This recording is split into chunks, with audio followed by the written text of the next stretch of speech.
Officially تو نہیں کہا لیکن جن ایجنسیز نے خبریں رپورٹ کی ہیں وہ سیمی آفیشلی ہیں, so it's as good as they themself seeing it. انہوں نے کہا کہ یہ ہماری بیسٹ آفر ہے آن دا ٹیبل, بیسکلی اس سے بہتر آفر آپ کو نہیں ملے گی. اور یہ کوئی نئی آفر نہیں ہے. میں جس طرح پہلے میں نے کہا کہ ایک قسم کی ایکو ہے آف دی ارلیئر ڈسکشنز, اور امریکہ کو پورا علم ہے کہ یہ آفر ہے اور منزل بمنزل وہ بات چیت کر سکتے ہیں اور فیصلے کر سکتے ہیں. سب سے اہم یہ ہے کہ جنگ بندی اور ہارموز کو کھولنا, اور پھر ظاہر ہے اس کے بعد دوسری چیزیں ہوں گی. سب ایک ساتھ نہیں ہو سکتی. شیخ نواز صاحب, thank you very much for your time. ناظرین نے بات سنی. جتنے فیکٹرز ہیں ریشنلی وہ یہ سجیسٹ کرتے ہیں کہ کچھ نہ کوئی شیل ایگریمنٹ ہونا چاہیے, بیکاز جنگ ریلی ایک آپشن نہیں ہے.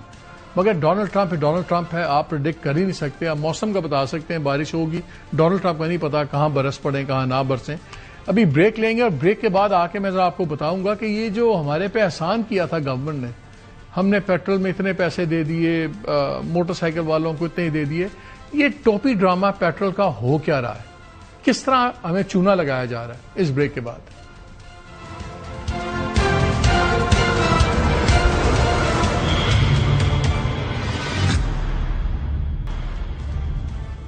جی ویلکم بیک. بریک سے پہلے میں نے کہا تھا ایک کوئک بات کریں گے پیٹرول کے اوپر.